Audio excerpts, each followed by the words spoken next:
bendiga, amados hermanos y amigos. Nuevamente estamos aquí para continuar con ustedes el estudio de esta carta a los hebreos, carta importantísima para la actualidad. Hoy vamos a leer el capítulo 7 del libro de Hebreos, partiendo del verso 14. Porque manifiesto es que nuestro Señor vino de la tribu de Judá, de la cual nada habló Moisés tocante al sacerdocio. Y esto es aún más manifiesto si a semejanza de Melquisedec se levanta un sacerdote distinto, no constituido conforme a la ley del mandamiento acerca de la descendencia, sino según el poder de una vida indestructible, pues se da testimonio de él: tú eres sacerdote para siempre, según el orden de Melquisedec. Queda pues abrogado el mandamiento anterior a causa de su debilidad e ineficacia, pues nada perfeccionó la ley y la introducción de una mejor esperanza por la cual nos acercamos a Dios. Y esto no fue hecho sin juramento, porque los otros ciertamente sin juramento fueron hechos sacerdotes. Pero con el juramento del que le dijo: juró el Señor y no se arrepentirá, tú eres sacerdote para siempre, según el orden de Melquisedec. Por tanto, Jesús es hecho fiador de un mejor pacto. Gloria al Señor. Bien, aquí termina todo lo dicho según el sacerdocio de Melquisedec, que no es según el orden levítico que fue dado según la ley. Y aquí donde se dice que queda abrogado el mandamiento anterior a causa de su debilidad e ineficacia, debe entenderse que lo que queda anulado es la ley del sacerdocio, no la ley general que son los 10 mandamientos, porque algunos, sin tomar en cuenta los contextos de estas palabras, dicen que la ley fue abolida.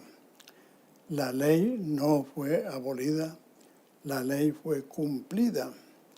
En el capítulo 3 de Romanos, versículo 31, dice: por la fe invalidamos la ley en ninguna manera, sino que establecemos la ley o confirmamos la ley. La ley fue cumplida en el Calvario. La ley se cumple cuando se ejecuta. Cuando un juez le dice a un criminal 40 o 50 años de cárcel o la pena capital, y esa sentencia se ejecuta, se cumple la ley. La ley dice escuetamente: muerte al pecador. La paga del pecado es la muerte, mas la dádiva de Dios es la vida eterna en Cristo Jesús, Señor nuestro. Entonces la ley cayó sobre Jesucristo en el Calvario con todo su peso y su rigor. El capítulo 53 de Isaías, versículo 10 dice: Jehová quiso quebrantarlo, sujetándolo al padecimiento, hasta que hubiese puesto su vida en expiación por el pecado. Entonces verá un linaje, y la voluntad de Jehová será en su mano prosperada. Con su conocimiento justificará mi siervo justo a muchos, habiendo llevado las iniquidades de ellos y orado por los transgresores. O sea que como el Señor Jesús llevó en su cuerpo nuestras enfermedades y fue herido por nuestras rebeliones y molido por nuestros pecados, allí la ley se cumplió. Lo primero que hizo el Señor Jesús fue satisfacer la ley, vindicar la ley. Entonces la ley fue satisfecha de una vez para siempre por el pecado del hombre. Entonces, aquí se está hablando de la ley del sacerdocio. El sacerdocio levítico fungió según la ley de Moisés. Y eso es lo que se cambió por la ineficacia de ese sacerdocio que constituía sumos sacerdotes a hombres mortales que tenían que ofrecer primero sacrificio por sus propios pecados y luego por los del pueblo. Pero Jesús, habiendo ofrecido un solo sacrificio por los pecados, se ha sentado a la diestra de la majestad en las alturas. Entonces, la ley está cumplida, pero no abolida. En el capítulo 1 de Primera de Timoteo está diciendo la función de la ley. Para los que no han leído esa parte, dice en Primera de Timoteo capítulo 1, dice, pero versículo 8, pero sabemos que la ley es buena si uno usa legítimamente, conociendo esto, que la ley no fue dada para el justo, sino para los transgresores y desobedientes, para los impíos y pecadores, para los irreverentes y profanos, para los parricidas y matricidas, para los homicidas, para los fornicarios, para los sodomitas, para los secuestradores, para los mentirosos y perjuros, y para cuanto se oponga a la sana doctrina, según el glorioso evangelio del Dios bendito, que a mí me ha sido encomendada. Entonces, hermanos y amigos, no cometan esa equivocación de decir que la ley fue abolida. La ley fue cumplida en el Calvario y por eso Romanos 8 dice, ahora pues ninguna condenación hay para los que están en Cristo Jesús, los que no andan conforme a la carne, sino conforme al Espíritu. Porque la ley del Espíritu de vida en Cristo Jesús me ha librado de la ley del pecado y de la muerte. Cuando la Biblia dice la ley escuetamente, se está refiriendo a los 10 mandamientos. Cuando la Biblia habla de otra ley, hace la explicación. Ya cité a Romanos 3:31, que dice, por la fe invalidamos la ley. La fe tiene una ley, y esa ley es cómo funciona la fe. También en este mismo libro, en Romanos 7, habla de la ley del pecado, es decir, cómo opera el pecado en la vida de la persona. Y en Romanos 8:3 habla de la ley del Espíritu de vida en Cristo Jesús, que me ha librado de la ley del pecado y de la muerte. Entonces hay que tener en cuenta esas palabras que cuando leemos estos términos tenemos que entenderlos a la luz del contexto, a qué ley se está refiriendo el pasaje del que estamos hablando. Por tanto, Jesús es hecho fiador de un mejor pacto, y los otros sacerdotes llegaron a ser muchos, debido a que por la muerte no podían continuar. Mas por cuanto permanece para siempre, tiene un sacerdocio inmutable, por lo cual puede también salvar perpetuamente a los que por él se acercan a Dios, viviendo siempre para interceder por ellos. Porque tal sumo sacerdote nos convenía, santo, inocente, sin mancha, apartado de los pecadores y hecho más sublime que los cielos. Si los cielos cuentan la gloria de Dios, piense usted cuán glorioso es nuestro sumo sacerdote, que es más sublime que los cielos, que no tiene necesidad cada día, como aquellos sumos sacerdotes, de ofrecer primero sacrificios por sus propios pecados y luego por los del pueblo, porque esto lo hizo una vez para siempre, ofreciéndose a sí mismo. Porque la ley del sacerdocio, la ley constituye sumos sacerdotes a débiles hombres, pero la palabra del juramento posterior a la ley, al Hijo hecho perfecto para siempre. Gloria a Dios. De manera que esta mejor esperanza es precisamente por el cambio de ley, el cambio de sacerdocio, que tenemos ahora un sacerdote que permanece para siempre. Entonces, los primeros versículos del capítulo 8 son un resumen de lo dicho anterior, lo dicho desde el capítulo 2, donde comenzamos a estudiar el sacerdocio de Cristo. Ahora bien, el punto principal de lo que venimos diciendo es que tenemos tal sumo sacerdote,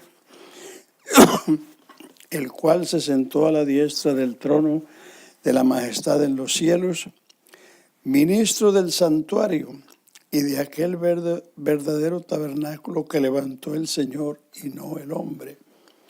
Porque todo sumo sacerdote está constituido para presentar ofrendas y sacrificios, por lo cual es necesario que también éste tenga algo que ofrecer.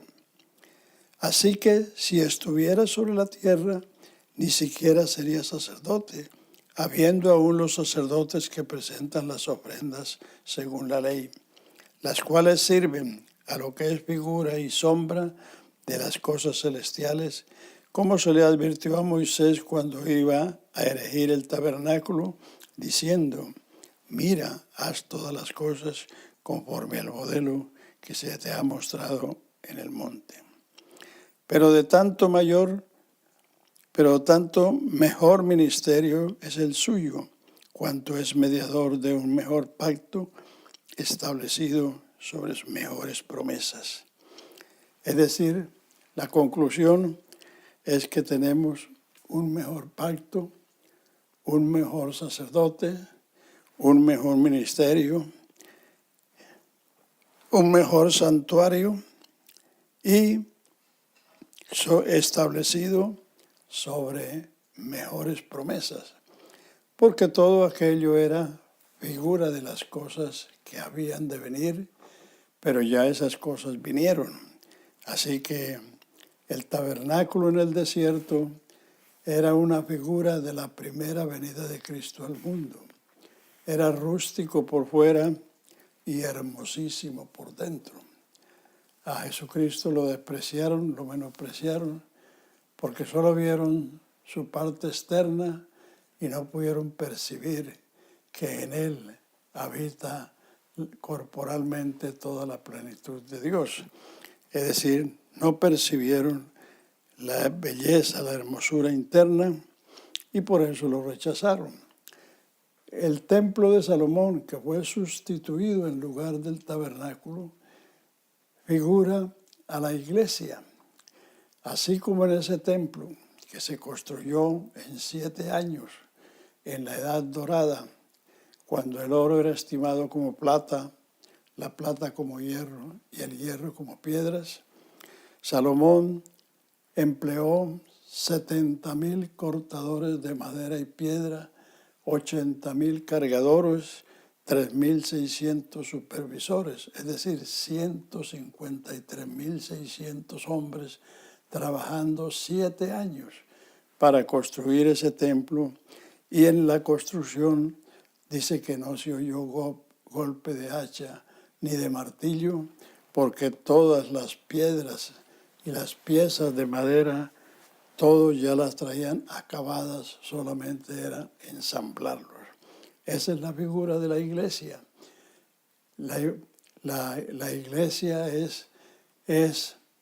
está compuesta de piedras vivas sacadas del mundo, de la cantera del mundo, y están siendo pulidas, preparadas para ser ensambladas en el día que el Señor aparezca en las nubes con voz de trompeta y con voz de mando para convocar a su pueblo.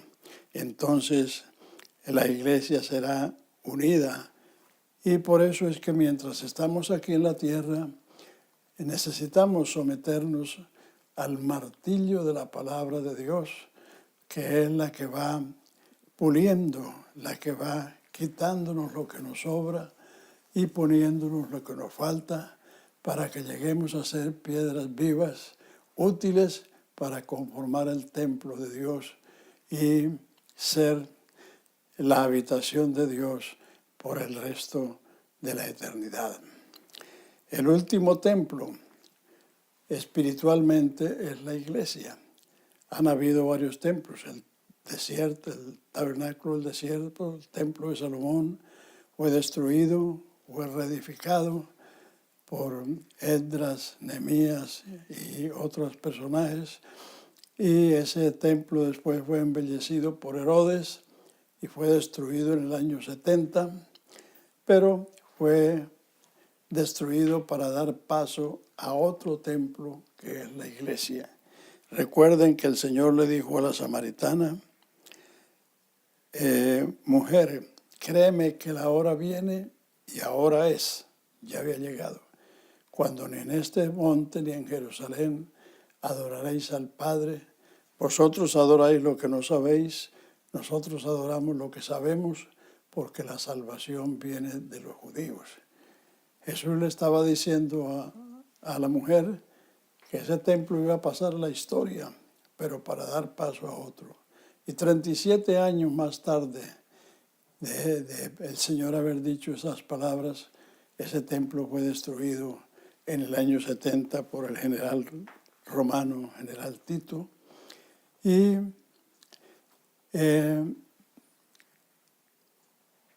ya había nacido la iglesia. La iglesia nació en el año 33, o sea que ese templo pasó a la historia porque ya no era la habitación de Dios. La habitación de Dios ahora es su iglesia, su templo. La Biblia tiene varias figuras respecto a la iglesia. Es un edificio, sobre esta roca edificaré mi iglesia, dijo Jesús. El apóstol Pablo dice, edificados en el fundamento de apóstoles y profetas, siendo la principal piedra Jesucristo mismo.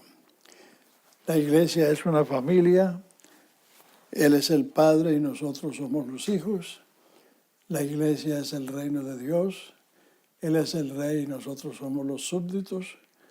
La iglesia es el cuerpo de Cristo, Él es la cabeza y nosotros somos los miembros los unos de los otros, unidos por una fe, un Señor, una esperanza, un Dios y Padre de todos, que es sobre todos, por todos y en todos. Entonces, el último templo en la actualidad es la iglesia del Señor. Los israelitas van a construir otro templo, según las profecías. En ese futuro templo es donde el anticristo va a querer sentarse como Dios, haciéndose pasar por Dios. Pero el templo de Dios en la actualidad es la iglesia. Por eso todos tenemos que vivir la vida cristiana tanto en el templo, como en la casa, como en el trabajo, como en cualquier sitio, porque Dios no habita en templos hechos de manos humanas, sino que vosotros sois el templo de Dios, como Dios dijo, habitaré en ellos, andaré en ellos, seré el Dios de ellos y ellos serán mi pueblo. Entonces aquí concluimos el sacerdocio de Melquisedec, que como dije al principio, de este personaje se habla en 3 partes de la Biblia. Génesis 14, donde Melquisedec le aparece a Abraham, nuestro padre. El Salmo 110, verso 4, donde está el juramento que Dios le hizo. Tú eres mi hijo, tú eres sacerdote para siempre, según el orden de Melquisedec. Y aquí, en estos capítulos, partiendo del capítulo 4, 5, 6 y 7, donde se nos explica quién es Melquisedec. Melquisedec era una revelación del sacerdocio de Cristo que fue antes de la ley, porque Cristo como dice Pablo en Colosenses 1, tiene la preeminencia en todo. Y su sacerdocio no podía ser segundo, sino el primero.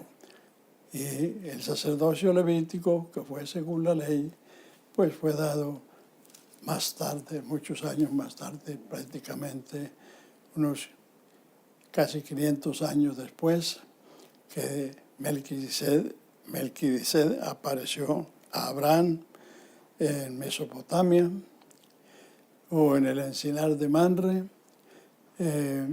Así que espero que les quede claro, y si tienen alguna duda o alguna interrogante pueden escribirme a la página.